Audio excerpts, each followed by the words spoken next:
Welcome to rhythm of learning. ഇന്നത്തെ ക്ലാസ്സിൽ കേരളത്തിലെ വൈദ്യുത പദ്ധതികളുടെ രണ്ടാമത്തെ ക്ലാസ് ആണ്. കഴിഞ്ഞ ക്ലാസ്സിൽ നമ്മൾ ജലവൈദ്യുത പദ്ധതികളെ കുറിച്ചാണ് പഠിച്ചതെങ്കിൽ ഇന്ന് നമ്മൾ താപത്തിൽ നിന്നും വൈദ്യുതി ഉൽപ്പാദിപ്പിക്കുന്നത്, അതുപോലെ തന്നെ കാറ്റ്, തിരമാല, ഡീസലിൽ നിന്ന് വൈദ്യുതി ഉൽപ്പാദിപ്പിക്കുന്നത്, അങ്ങനെ കുറച്ച് വൈദ്യുതി ഉൽപ്പാദിപ്പിക്കുന്നത്, പിന്നെ അനർട്ട് എന്ന് പറയുന്ന സ്ഥാപനത്തെ കുറിച്ചൊക്കെ പരീക്ഷയ്ക്ക് ചോദിച്ചു കാണാറുണ്ട് അല്ലേ. അപ്പൊ അതിനെ കുറിച്ചൊക്കെയാണ് പഠിക്കണം. അപ്പൊ കേരളത്തിലെ താപവൈദ്യുത നിലയങ്ങൾ നമുക്ക് ആദ്യം പഠിച്ചാലോ. താപവൈദ്യുത നിലയത്തെ കുറിച്ച് കേരളത്തിലെ ആദ്യത്തെ താപവൈദ്യുത നിലയം ഏതാന്ന് ചോദിച്ചു കഴിഞ്ഞാൽ നമ്മൾ പറയും കായംകുളം താപവൈദ്യുത നിലയമാണ്. കേരളത്തിലെ ആദ്യത്തെ താപവൈദ്യുത നിലയത്തിന്റെ പേര് കായംകുളം താപവൈദ്യുത നിലയമാണ്. ഇത് NTPC താപവൈദ്യുത നിലയമാണ്. എന്താണ് NTPCയുടെ കീഴിലുള്ള താപവൈദ്യുത, നാഷണൽ തെർമൽ പവർ കോർപ്പറേഷന്റെ കീഴിലുള്ള താപവൈദ്യുത നിലയമാണ്. 1999 ഇത് നിലവിൽ വന്നത്. 1999 ഇതിന്റെ ശരിയായിട്ടുള്ള പേര് Rajiv Gandhi combined cycle power project എന്നാണ്. എന്താണ് രാജീവ് ഗാന്ധി കമ്പൈൻഡ്, എന്താണ് Rajiv Gandhi combined cycle power project എന്നാണ് ഇതിന്റെ ശരിയായിട്ടുള്ള പേര്. ക്ലിയർ ആയോ? Rajiv Gandhi combined cycle power project എന്നാണ് ശരിക്കുള്ള പേര്. അപ്പൊ ഇതാണ് കേരളത്തിലെ ആദ്യത്തെ താപവൈദ്യുത നിലയം. കേരളത്തിലെ ആദ്യത്തെ താപവൈദ്യുത നിലയം കായംകുളമാണ്. കായംകുളം എവിടെയാണ്? കായംകുളം ആലപ്പുഴ ജില്ലയിലാണ്. ആലപ്പുഴ ജില്ലയിൽ തന്നെ ചൂലത്തെരുവ് എന്ന് പറയുന്ന സ്ഥലത്താണ്. ആലപ്പുഴ ജില്ലയിലെ ചൂലത്തെരുവ് എന്ന് പറയുന്ന സ്ഥലത്ത് 1999 നാഷണൽ തെർമൽ പവർ കോർപ്പറേഷന്റെ കീഴിൽ നിലവിൽ വന്ന Rajiv Gandhi combined cycle power project ആണ് കേരളത്തിലെ ആദ്യത്തെ താപവൈദ്യുത നിലയം. ക്ലിയർ ആയില്ലേ? ഈ കായംകുളം താപവൈദ്യുത നിലയത്തിലെ ശീതീകരണ പ്രവർത്തനങ്ങൾക്കായിട്ട് പ്രധാനമായിട്ടും ആശ്രയിക്കുന്നത് ഏത് നദിയെയാണ് എന്ന് ചോദിച്ചു കഴിഞ്ഞാൽ നമ്മൾ പറയണം അച്ചൻ കോവിലാറാണ്. ഏത് നദിയെയാണ് ആശ്രയിക്കുന്നത്? അച്ചൻ കോവിലാറിനെയാണ് ആശ്രയിക്കുന്നത് എന്ന് ഓർക്കുക. ഇനി കായംകുളം താപവൈദ്യുത നിലയം സ്ഥാപിച്ചു. അതിന്റെ സ്ഥാപക ശേഷി 350 മെഗാവാട്ടാണ്. കായംകുളം താപവൈദ്യുത നിലയത്തിന്റെ സ്ഥാപക ശേഷി എത്രയാണ്? 350 മെഗാവാട്ടാണ്. അപ്പൊ ക്ലിയർ ആയോ മക്കളെ? നിങ്ങൾക്ക് കേരളത്തിലെ ആദ്യത്തെ താപവൈദ്യുത നിലയം എന്ന് ചോദിക്കുമ്പോൾ നമ്മൾ കായംകുളം താപവൈദ്യുത നിലയം എന്നാ പറയാ. കായംകുളം NTPCയുടെ കീഴിലുള്ള താപവൈദ്യുത നിലയമാണ്. പക്ഷെ കായംകുളം താപവൈദ്യുത നിലയം എന്നല്ല അതിന്റെ പേര്. Rajiv Gandhi combined cycle power project എന്നാണ് ശരിയായിട്ടുള്ള അതിന്റെ പേര്. NTPCയുടെ കീഴിലാണ്. 99 വന്നേ. ആലപ്പുഴ ജില്ലയിലെ കായംകുളത്ത് ചൂലത്തെരുവ് എന്ന് പറയുന്ന സ്ഥലത്താണ് ഇതിന്റെ ആസ്ഥാനം.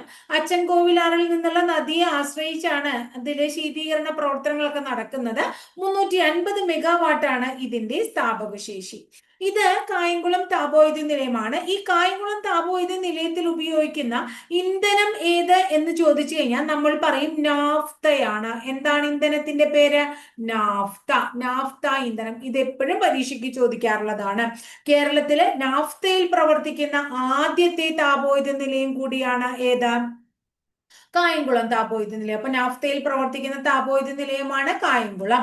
ഇനി അടുത്തത് നമ്മൾ ഡീസലിൽ പ്രവർത്തിക്കുന്ന താപവൈദ്യുത നിലയങ്ങളെ, ഡീസലിൽ പ്രവർത്തിക്കുന്ന വൈദ്യുത നിലയങ്ങളെ കുറിച്ച് നമ്മൾ പഠിക്കാൻ പോവാണ്. കേരളത്തിലെ ആദ്യമായിട്ട് ഡീസലിൽ പ്രവർത്തിക്കുന്ന പവർ പ്ലാന്റ്, കേരളത്തിലെ ആദ്യത്തെ ഡീസലിൽ പ്രവർത്തിക്കുന്ന പവർ പ്ലാന്റ് ഏത് എന്ന് ചോദിച്ചു കഴിഞ്ഞാൽ അതിന്റെ പേര് ബ്രഹ്മപുരം എന്നാണ്. കേരളത്തിലെ ആദ്യത്തെ ഡീസലിൽ പ്രവർത്തിക്കുന്ന പവർ പ്ലാന്റ് ബ്രഹ്മപുരമാണ്. ഡീസൽ പവർ പ്ലാന്റ് എവിടെയാണ് സ്ഥിതി ചെയ്യുന്നത്? എറണാകുളം ജില്ലയില് കാക്കനാട് ഇൻഫോ പാർക്കിലാണ്. എറണാകുളം ജില്ലയില് കാക്കനാട് ഇൻഫോ പാർക്കിലാണ് ബ്രഹ്മപുരം ഡീസൽ പവർ പ്ലാന്റ്. എന്നാൽ KECBയുടെ ഏറ്റവും വലിയ ഡീസൽ പവർ പ്ലാന്റ്, ഇത് അത്ര വലുതല്ല, ഏറ്റവും വലുത് എന്ന് ചോദിക്കുമ്പോൾ നമ്മൾ പറയും നല്ലളമാണ്. ഏതാണ്? നല്ലളമാണ് വലുത്. നല്ലളം എവിടെയാണ്? കോഴിക്കോടാണ്. നല്ലളം എവിടെയാണ്? കോഴിക്കോടാണ്. അപ്പൊ ആദ്യത്തേത്, കേരളത്തിലെ ആദ്യത്തേത് ഏതാണ്? ആദ്യത്തെ ഡീസൽ പവർ പ്ലാന്റ് ഏതാന്ന് നമ്മൾ പറഞ്ഞു? ബ്രഹ്മപുരമാണ്. രണ്ടാമത്തതും ഏറ്റവും വലുതും ഏതാണ്? നല്ലളമാണ്. ക്ലിയർ ആയില്ലേ? ഇനി കേരളത്തില് പ്രകൃതിവാതകം ഇന്ധനം ഇന്ധനമായിട്ട് പ്രകൃതിവാതകം ഇന്ധനമായിട്ട് എന്തുണ്ട്, ഒരു താപനിലയുണ്ട്. പ്രകൃതിവാതകം ഇന്ധനമായിട്ട് താപവൈദ്യുത നിലയമുണ്ട്. അതിന്റെ പേര് ചീമേനി എന്നാണ്. ചീമേനി. ചീമേനി എവിടെയാണ്? കാസർഗോഡ് ജില്ലയിലാണ്. അപ്പൊ കാസർഗോഡ് ജില്ലയിൽ എന്തുണ്ട്? ചീമേനി എന്ന് പറഞ്ഞിട്ടുള്ള ഒരു താപവൈദ്യുത നിലയുണ്ട്. അത് പ്രകൃതിവാതകത്തിലാണ് പ്രവർത്തിക്കണം. അപ്പൊ കേരളത്തിലെ ആദ്യത്തെ ഡീസൽ വൈദ്യുത നിലയം ഏതാണ്? ബ്രഹ്മപുരമാണ്. കാക്കനാട് ഇൻഫോ പാർക്കിലാണ്. കേരളത്തിലെ രണ്ടാമത്തെ ഏതാണ്? നല്ലളമാണ്. കേരളത്തിലെ ഏറ്റവും വലുത് ഡീസൽ പവർ പ്ലാന്റ് ഏതാണ്? നല്ലളമാണ്. നല്ലളം എവിടെയാണ്? കോഴിക്കോടാണ്. കേരളത്തില് പ്രകൃതി വാതകം ഇന്ധനമായി ഉപയോഗിക്കുന്ന താപനിലയമാണ് ചീമേനി. ചീമേനി എവിടെയാ മക്കളെ? ചീമേനി എവിടെയാണ്? കാസർഗോഡ് ജില്ലയിലാണ്. ഇനി അടുത്ത് നമ്മൾ പഠിക്കേണ്ടത് പാരമ്പര്യേതര ഊർജ സ്രോതസ്സുകളെ കുറിച്ചാണ്. കേരളത്തില് പാരമ്പര്യേതര ഊർജ സ്രോതസ്സുകള് ഏതൊക്കെയാണ്? പാരമ്പര്യേതര ഊർജ സ്രോതസ്സുകളിൽ നിന്ന് പ്രവർത്തിക്കുന്ന വൈദ്യുത നിലയങ്ങൾ എന്നാ പഠിക്കണം. പാരമ്പര്യേതരം എന്ന് പറയുമ്പോൾ കാറ്റ്, തിരമാല, ജിയോ തെർമൽ, സോളാർ, ഇതൊക്കെ തന്നെ പാരമ്പര്യേതരമാണ് എന്ന് പറയും. ഇനി അപ്പൊ കേരളത്തിലെ കാറ്റിനെ കുറിച്ച് തന്നെ ആദ്യം നമുക്ക് പറയാം. അതായത് കേരളത്തിലെ കാറ്റാടി പാടങ്ങൾ എന്നോ കാറ്റാടി ഫാമുകൾ എന്നൊക്കെ ചോദിച്ചു കഴിഞ്ഞാൽ എവിടെയൊക്കെയാ കാണപ്പെടുന്നതെന്ന് ചോദിച്ചാൽ നമ്മൾ പറയും കഞ്ചിക്കോട് വിൻഡ് ഫാം ഉണ്ട്, കഞ്ചിക്കോട് ഉണ്ട്. അതുപോലെ തന്നെ അഗളിയിലുണ്ട്. എവിടെയാണ്? അഗളിയിലുണ്ട്.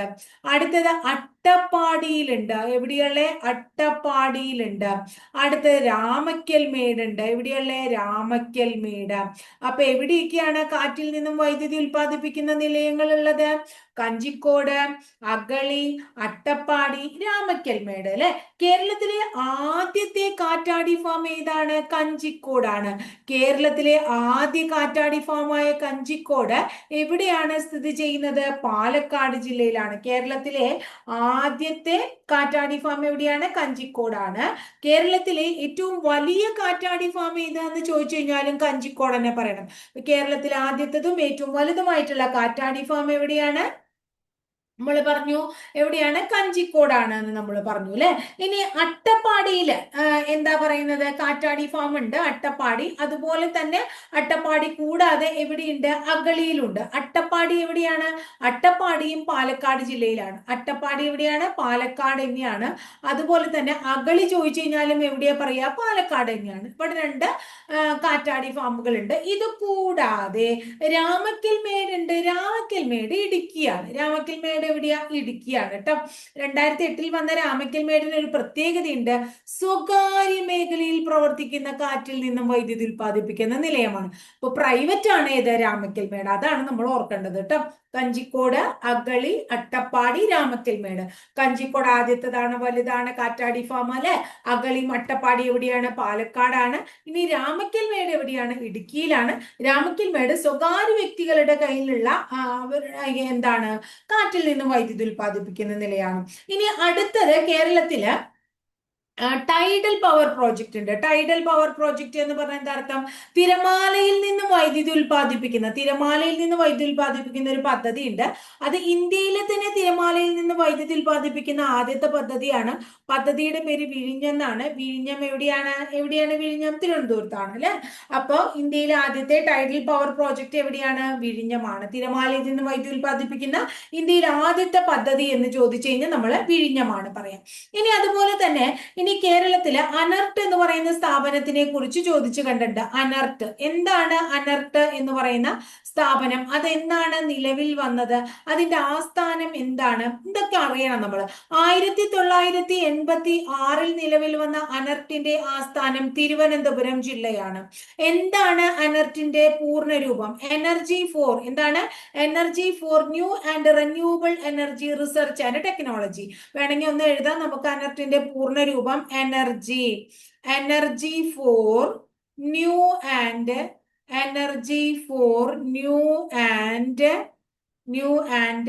റിന്യൂവബിൾ. എന്താണ്? Renewable. Energy for new and renewable energy.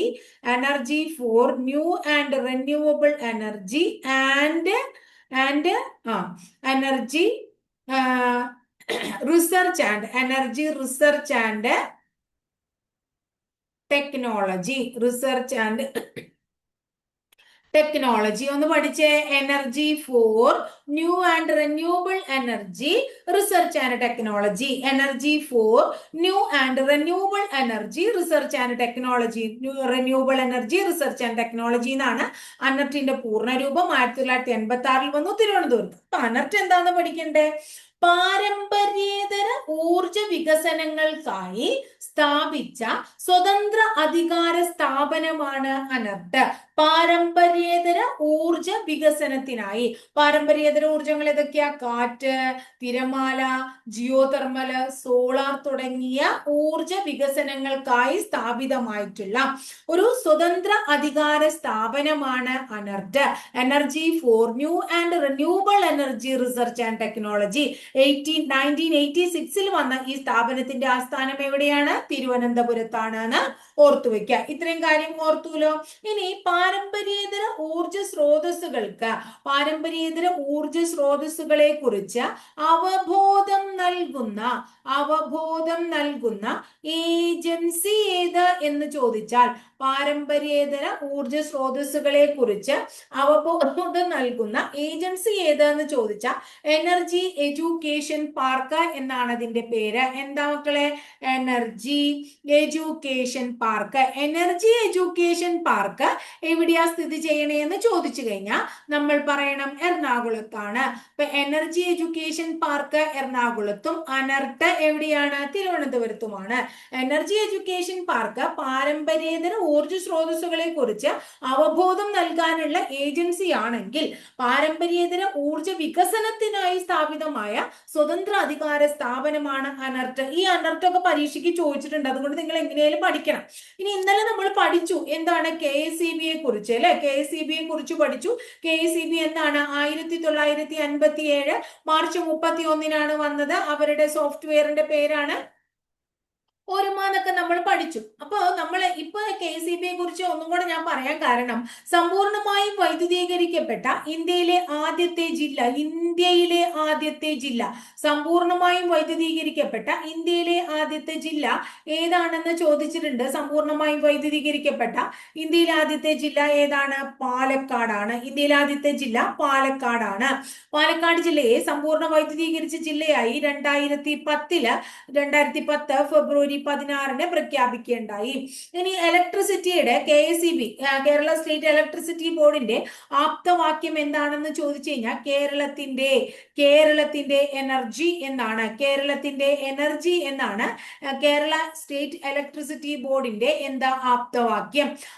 ഇന്ത്യയിൽ ആദ്യമായിട്ട് സമ്പൂർണ്ണമായും വൈദ്യുതീകരിച്ച ജില്ല പാലക്കാട്, 2010 ഫെബ്രുവരി 1. ഇനി കേരള ഇലക്ട്രിസിറ്റി ബോർഡിന് ഒരു ഓംബുഡ്സ്മാൻ ഉണ്ട്. ആ ഓംബുഡ്സ്മാൻമാരുണ്ടല്ലോ എല്ലാ കാറ്റഗറിയിലും. അപ്പൊ ഓംബുഡ്സ്മാൻ ഉണ്ട്. അവരുടെ ആസ്ഥാനം എവിടെയാണ്? ഔദ്യോഗിക ആസ്ഥാനം എന്ന് ചോദിച്ചു കഴിഞ്ഞാൽ കൊച്ചിയാണ്. അപ്പൊ ഓംബുഡ്സ്മാന്റെ ഔദ്യോഗിക ആസ്ഥാനം ചോദിച്ചു കഴിഞ്ഞാൽ നമ്മൾ എവിടെയാ പറയേണ്ടത്? കൊച്ചിയാണ് ഔംബുഡ്സ്മാന്റെ ഔദ്യോഗിക ആസ്ഥാനം എന്ന് പറയണം. ക്ലിയർ ആയോ? ഇനി കേരളത്തിൽ പൂർണ്ണമായിട്ടും സൗരോർജം ഉപയോഗിക്കുന്ന കേരളത്തിൽ പൂർണ്ണമായിട്ടും സൗരോർജം ഉപയോഗിക്കുന്ന ആദ്യത്തെ ഗ്രാമപഞ്ചായത്ത് എന്ന് ചോദിച്ചു കഴിഞ്ഞാൽ നമ്മൾ പെരുമാട്ടി ഗ്രാമപഞ്ചായത്ത് പറയും. പെരുമാട്ടി ഗ്രാമപഞ്ചായത്ത് എവിടെയാണ്? പാലക്കാടാണ്. കേരളത്തിൽ പൂർണ്ണമായിട്ടും സൗരോർജം ഉപയോഗിക്കുന്ന ഗ്രാമപഞ്ചായത്ത് പെരുമാട്ടി ഗ്രാമപഞ്ചായത്താണ്. പെരുമാട്ടി ഗ്രാമപഞ്ചായത്ത് എവിടെയാണ്? പാലക്കാട് ജില്ലയിലാണ്. അപ്പൊ ഇത്രയാണ് പ്രധാനമായിട്ടും നമ്മുടെ എന്താ പറയാ ഈ ഒരു KSEB അല്ലെങ്കിൽ ഇലക്ട്രിസിറ്റി മേഖലയുമായിട്ട് ബന്ധപ്പെട്ട്. ഇനി അതുപോലെ തന്നെ നിങ്ങൾ ഒരെണ്ണം കൂടി കേട്ടിട്ടുണ്ടായിരിക്കാം, ഇത് ലാഭപ്രഭ എന്ന് പറയുന്നത്. ഇതൊരു പദ്ധതിയാണ്, 2013 കൊണ്ടുവന്നതാണ്. എന്താണ് ലാഭപ്രഭ പദ്ധതി എന്നും കൂടി ഒന്ന് ഓർത്തു വെക്കുക. ഗാർഹിക ഉപഭോക്താക്കളുടെ ഇടയിൽ ഊർജ സംരക്ഷണത്തിന് ബോധവൽക്കരണത്തിന് ഇലക്ട്രിസിറ്റി ബോർഡ് ആവിഷ്കരിച്ച പദ്ധതി. അതായത് നമ്മളോട് പറയില്ലേ, വൈകിട്ട് 6 മണി മുതൽ 10 മണി വരെയുള്ള സമയങ്ങൾ അല്ലെങ്കിൽ ഇന്ന സമയങ്ങളിൽ നമ്മൾ കൂടുതൽ വൈദ്യുതി ഉപയോഗിക്കരുതെന്നൊക്കെ പറഞ്ഞിട്ട് നമുക്ക് സാധാരണ രീതിയിലുള്ള ഗാർഹിക ഉപഭോക്താക്കൾക്ക് എന്ത് നൽകാറുണ്ട്? ബോധവൽക്കരണം നടത്താറുണ്ട് അല്ലേ? അതിനു വേണ്ടിയിട്ടുള്ള ഇലക്ട്രിസിറ്റി ബോർഡിന്റെ പദ്ധതിയുടെ പേര് ലാഭപ്രഭ പദ്ധതി എന്നാണ്. ലാഭപ്രഭ പദ്ധതി നിലവിൽ വന്നത് 2013 എന്നാണ്. 2013. അപ്പൊ ഇന്ന് നമ്മൾ എന്താ പഠിച്ചേ? ഇന്നലെ കേരളത്തിലെ വൈദ്യുത പദ്ധതികൾ പഠിച്ചു വെച്ചാൽ ഇന്ന് താപം, കാറ്റിൽ നിന്ന്, അല്ലെ, തിരമാലയിൽ നിന്ന്, സൗരോർജത്തിൽ നിന്നൊക്കെ വൈദ്യുതി ഉൽപാദനം ഉൽപ്പാദിപ്പിക്കുന്ന കാര്യങ്ങളാണ് പഠിച്ചത്. അങ്ങനെ വൈദ്യുതി ഉൽപാദനം, വൈദ്യുതിയുമായിട്ട് റിലേറ്റഡ് ആയിട്ടുള്ള ടോപ്പിക് നമ്മുടെ ഇന്ന് ഇവിടെ തീരാണ്. അപ്പൊ ക്ലാസ് ഒക്കെ ക്ലിയർ ആയിട്ട് മനസ്സിലാവുന്നുണ്ട് എന്ന് വിചാരിക്കുന്നു. നിങ്ങളുടെ അഭിപ്രായങ്ങൾ തീർച്ചയായിട്ടും കമന്റ് ബോക്സിൽ രേഖപ്പെടുത്താം. പോസിറ്റീവ് ആയിക്കോട്ടെ, നെഗറ്റീവ് ആയിക്കോട്ടെ. നെഗറ്റീവ് അഭിപ്രായം വരുമ്പോഴാണ് നമുക്ക് കുറച്ചും കൂടി എനർജിയോട് കൂടി, അല്ലെങ്കിൽ ആ നെഗറ്റീവിനെ തിരുത്തി പോസിറ്റീവ് ആക്കാനായിട്ട് നമുക്ക് സാധിക്കുള്ളൂ. അപ്പൊ എന്ത് അഭിപ്രായങ്ങളാണെങ്കിലും നിങ്ങൾ കമന്റ് ബോക്സിൽ രേഖപ്പെടുത്താനായിട്ട് ശ്രമിക്കുക. ഇഷ്ടപ്പെടുകയാണെങ്കിൽ ക്ലാസ്സുകൾ ഒന്ന് ഷെയർ ചെയ്യുക, അതുപോലെ തന്നെ ഒന്ന് സബ്സ്ക്രൈബ് ചെയ്യുക. പിന്നെ ബെല്ലൈക്കൺ കൂടി ഒന്ന് എനേബിൾ ചെയ്താൽ ടീച്ചർ ഓരോ ദിവസം അപ്ലോഡ് ചെയ്യുന്ന വീഡിയോസ് കൃത്യമായിട്ട് നോട്ടിഫിക്കേഷൻ ആയിട്ട് ലഭിക്കുകയും ചെയ്യും കേട്ടോ. അപ്പൊ അടുത്ത മൺഡേ നമുക്ക് ഇന്ത്യ ഫാക്സിന്റെ എക്സാം ആണ്. അത് ഞാൻ ഓർമ്മിപ്പിക്കുകയാണ്. ടെലിഗ്രാം ചാനലിൽ അപ്ലോഡ് ചെയ്തിട്ടുണ്ടായിരുന്നു കാര്യങ്ങളൊക്കെ. അപ്പോൾ നന്നായി പഠിക്കാം കേട്ടോ മക്കളെ.